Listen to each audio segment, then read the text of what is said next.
For the second time in the 2007 season, the Speed cameras go to Houston, Texas to follow the superstars of Monster Jam into Reliance Stadium. Another packed house, some fresh faces, and some familiar veterans. Lindsey Wink was the runner-up here the last time we were out. His teammate Jimmy Cretin is back with the Bounty Hunter. But for Lindsey, if he can get to the finals, he knows it's likely to be comments there. Backseat won it the last time. Can he do it again? Racing from Houston, coming up on Speed. Who's ready for Monster Jam? Hold on, baby! Here goes the camper! Comments 7th World Championship. Dennis Anderson is the world racing champion. Yeah!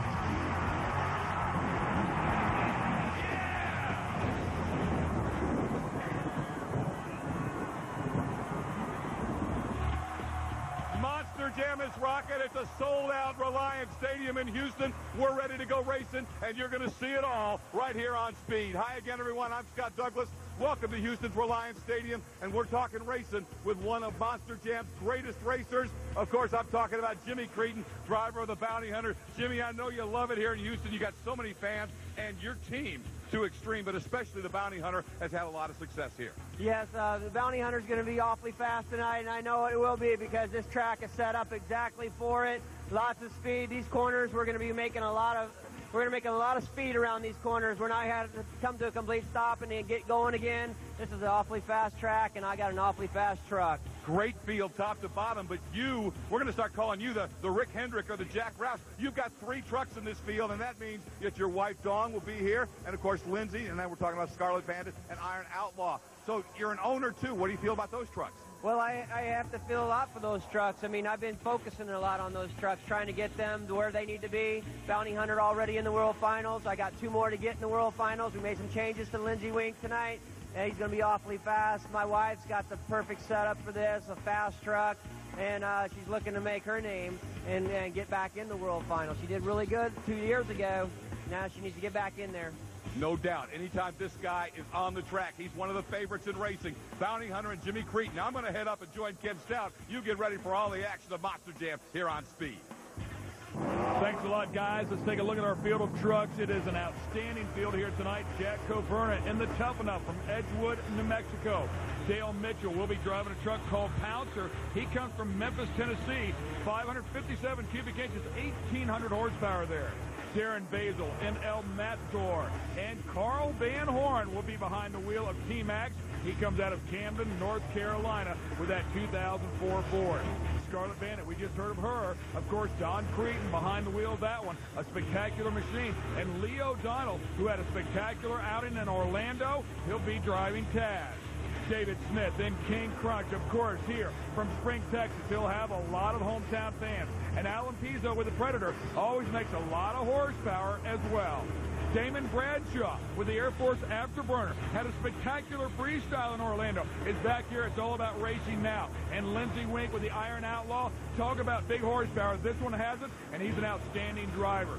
Jimmy Cretin, we just saw him a moment ago with the Bounty Hunter. Very excited about driving this track. He says it's a lot of speed. And Adam Anderson will be representing the Gravedigger contingent from Kill Devil Hills, North Carolina. And, of course, the 7-time champ, Tom Metz, inside of Maximum Destruction. This is a loaded field, baby. A lot of racing action about to tear this place up. Stick with us. We'll be back right here with Monster Jam. Monster Jam is brought to you by the new F-Series Super Duty, built to work harder for you.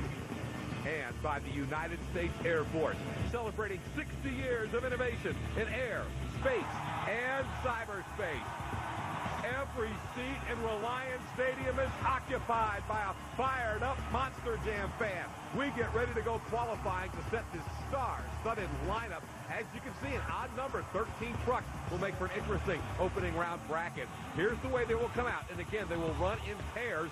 Those times, though, will be added up individually. Some great onboard looks. As you can see, we'll be getting a great look in that lower left-hand corner at what is going on in the eyes of Don Cretin and the Scarlet Bandit. And other great shots will let you get a feel of what it's like to actually be aboard a Monster Jam machine on this very, very fast course here in Houston, Texas. Well, Lee O'Donnell, last time we saw him racing, he was a winner in Orlando. He's fired up about being in Houston.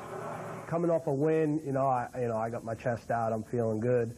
And then you look at the guys you got to go up against, and it's like, well, maybe I'm getting knocked down a notch here, but I'm still going to give it 100%. And, qualifying, I already said I don't want to be any higher than out of the top 5 in qualifying. And if I could do that and get a good bracket, there's no reason I can't win. Those guys aren't that much better.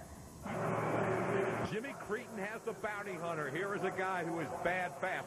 He says in qualifying, he doesn't care who's in the other lane. He wants to be number 1 overall. When you see me qualify out here, I'm not going to go out there to just try to beat the guy I'm qualifying against. I'm going out there to try to set fast time. Okay, and I'm going to qualify right off the bat, and there's a lot of fast trucks here, the best of the best.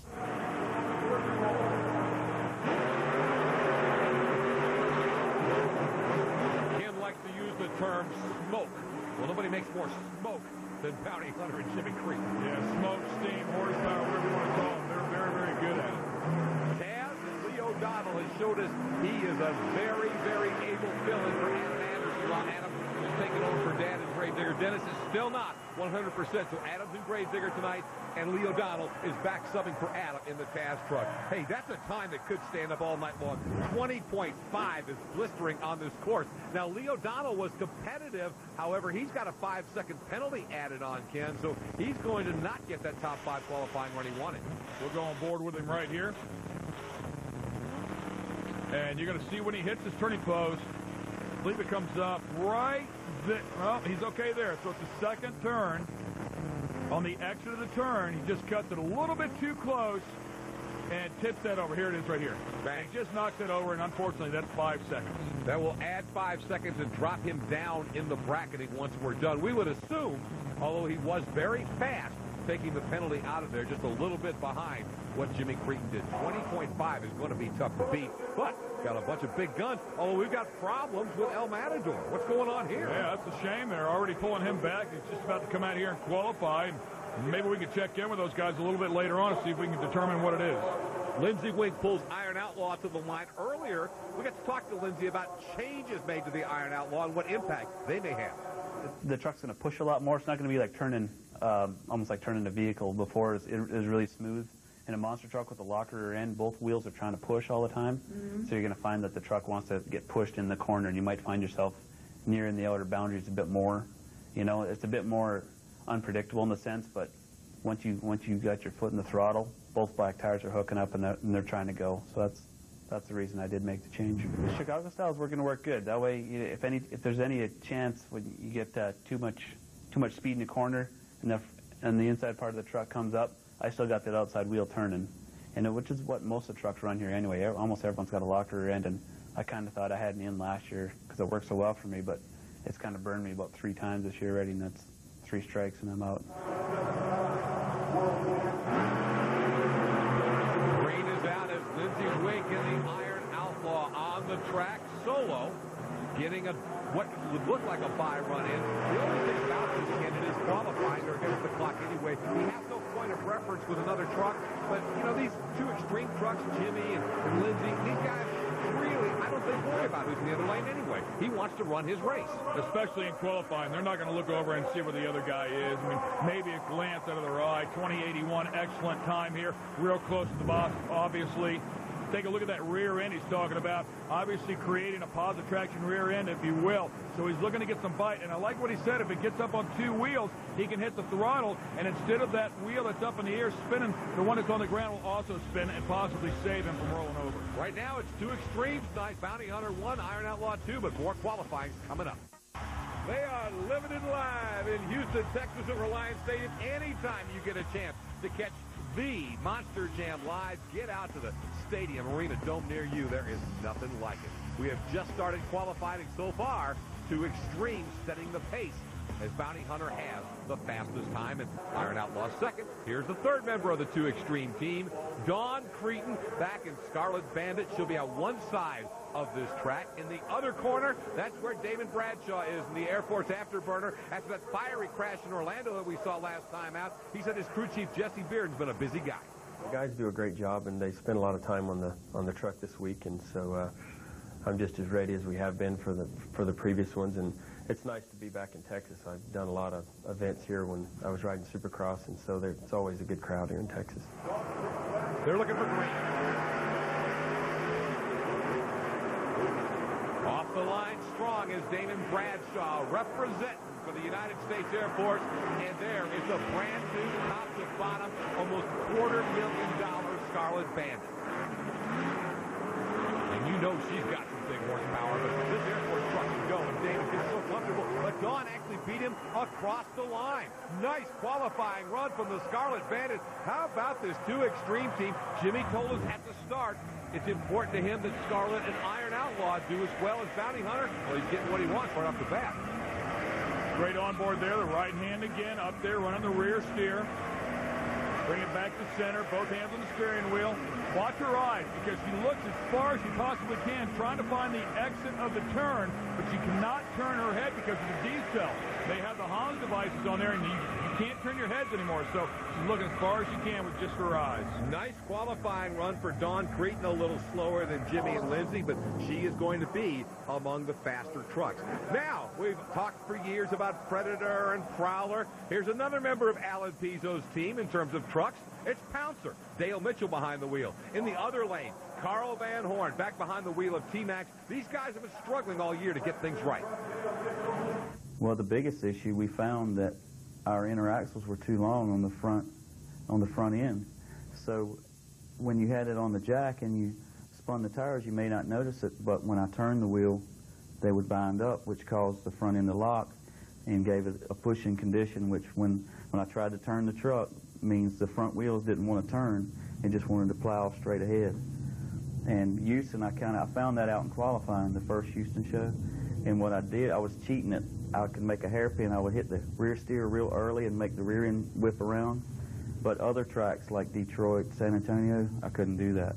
So all I could do was I actually turned the rear tires backwards to take some of the grip out of it.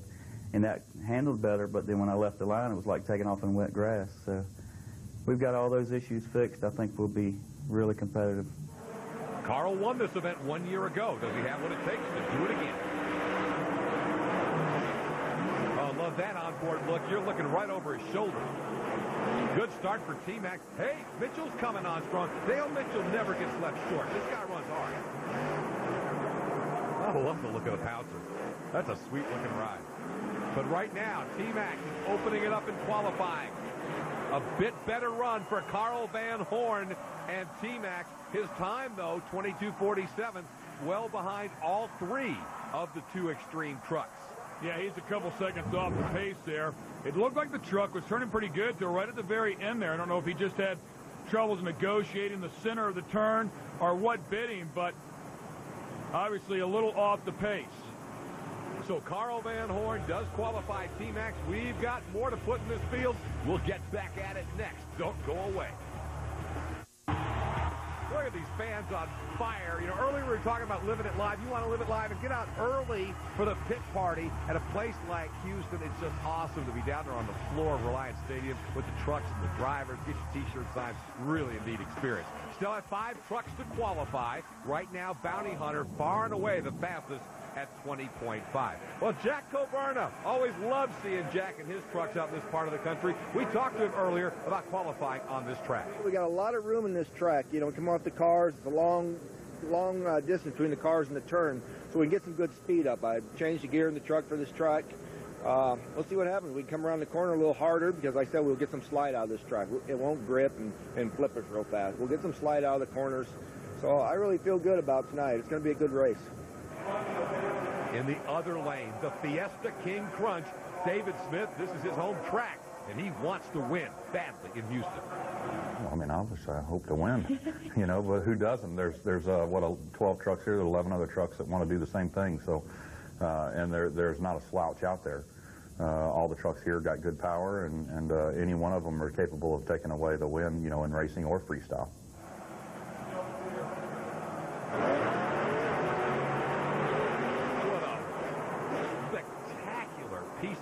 commitment that Fiesta King Crunch is. And here comes Jack Coburn. Hey, Jack's almost kind of like a rookie in the 7-Up truck. Remember, for years he drove the 2-wheel drive sideboard. Now he's in a 4-wheel drive truck that's pretty fast.